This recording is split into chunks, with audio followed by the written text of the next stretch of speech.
प्रभात मेरे प्यारे विद्यार्थियों। आज हम पाठ 5 जहाँ चाह वहाँ रहा को शुरू करने जा रहे हैं। तो चलिए देखते हैं इस पाठ में क्या क्या लिखा हुआ है। मलमल धोती का बादामी रंग खिल उठा था। किनारों पर कसूती के टांकों से पिरोई हुई बेल थी। पल्लू पर भरवा टाके अपना कमाल दिखा रहे थे। सुनहरे रुपहले बेल बूटों से जान आ गई थी मलमल में। इन बेल बूटों को सजाया था इला सचानी ने। इला की हिम्मत की अनूठी मिसाल है ये कढ़ाई के नमूने। 26 साल की इला गुजरात के सूरत जिले में रहती है। उसका बचपन अमरेली जिले के राजकोट गांव में अपने नाना के यहाँ बीता। सांझ होते ही मोहल्ले के बच्चे घरों से बाहर आ जाते। कुछ मिट्टी में आड़ी तिरछी लकीरें खींचते, कुछ कनेर के पत्तों से पिटपिटी बजाते, कुछ गिट्टे खेलते, कुछ इधर उधर से टूटे फूटे घड़ों के टीकड़े बटोर कर पिट्ठू खेलते। जब इन खेलों से मन भर जाता तो पेड़ की डालियों पर झूला डालकर ऊंची ऊंची पेंगे लेते और ऊंचे स्वर में एक साथ गाते, कच्चे नीम की निबोरी सावन जल्दी अयो रे। ईला गाने में तो उनका साथ देती पर उनके साथ पेंगे नहीं ले पाती। रस्सी पकड़ने को हाथ बढ़ाती मगर हाथ तो उठते ही नहीं थे। वह चुपचाप एक किनारे बैठ जाती। मन ही मन सोचती, मैं भी ऐसा कुछ क्यों नहीं कर पाती हूँ। बच्चे भी चाहते हैं कि ईला किसी न किसी तरह तो उनके साथ खेल सके। कभी कभार वह पकड़म पकड़ाई और विष अमृत के खेल में शामिल हो जाती। साथियों के साथ जमकर दौड़ती मगर जब धप्पा करने की बारी आती तो फिर निराश हो जाती। हाथ ही नहीं उठेंगे तो धप्पा कैसे देगी। वह बहुत कोशिश करती पर उसके हाथों ने तो जैसे उसका साथ न देने की ठान रखी हो।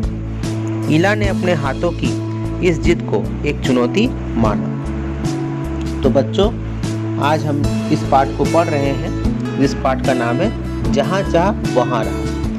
तो अगर इच्छा होगी तो रास्ते निकल जाते हैं। तो यहाँ हम ईला सचानी के बारे में पढ़ रहे हैं जिसके हाथ काम नहीं करते थे, वो हाथों से काम नहीं कर पाती थी अपने, तो उसने इसको एक चुनौती के रूप में स्वीकार किया। वो बहुत ही प्रतिभाशाली औरत है और उन्होंने जीवन में कभी भी हारना नहीं सीखा है। तो वही बात हम यहाँ पर समझने की कोशिश कर रहे हैं इस पाठ को पढ़कर कि किस प्रकार अगर इंसान के मन में हौसला है, हिम्मत है, साहस है और करने की इच्छा है तो कोई भी अड़चन उसके सामने मुसीबत का कारण नहीं बन सकती है। जिस प्रकार से ईला के सामने किसी प्रकार की कोई अड़चन रास्ते का कांटा नहीं बन पाई थी। तो इस पाठ से मैं कुछ प्रश्न आप लोगों से पूछूंगा अभी, जो कि मैंने अभी आप लोगों को समझाया। तो ठीक है, आप लोग सब अपना पेन और कॉपी लेकर रेडी रहिए। मैं आप लोगों से कुछ प्रश्न पूछना शुरू करने जा रहा हूँ। ठीक है। हाँ, तो बच्चों, मेरा पहला प्रश्न है, ईला कहाँ रहती है? ईला कहाँ रहती है? दूसरा प्रश्न है, ईला का बचपन कहाँ पर बीता? ईला का बचपन कहाँ पर बीता? तीसरा प्रश्न है, सांझ होते ही मोहल्ले के बच्चे क्या क्या खेल खेलते थे? सांझ होते ही मोहल्ले के बच्चे क्या क्या खेल खेलते थे?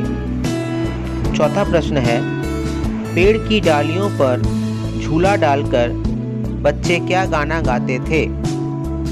पेड़ की डालियों पर झूला डालकर बच्चे क्या गाना गाते थे? पांचवा प्रश्न है, ईला मन ही मन क्या सोचती थी? ईला मन ही मन क्या सोचती थी? छठा प्रश्न है, वाक्य बनाओ। तुम लोगों को मेक सेंटेंस करना है, वाक्य बनाना है। शब्द मैं बता रहा हूं। पहला शब्द है मोहल्ला, मोहल्ला। दूसरा झूला, दूसरा शब्द है झूला। तीसरा शब्द है हिम्मत, हिम्मत। चौथा शब्द है शामिल, शामिल। पांचवा शब्द है कोशिश, पांचवा शब्द है कोशिश। तो बच्चों ये कार्य आप अपनी कॉपी में पूरा कीजिए, पीडीएफ, और उसको अच्छी तरह से साफ सुथरा काम करके रखिए, ठीक है। अगले वीडियो में मैं बाकी का हिस्सा पूरा करूँगा, इसका दूसरा भाग मैं समझाऊँगा और फिर भी उसके बाद मैं कुछ प्रश्न भी आप लोगों को दूंगा, ठीक है। तो तब तक आप लोग सब स्वस्थ रहें, सुरक्षित रहें और पढ़ते रहें, ध्यान से पढ़ते रहें, ठीक है।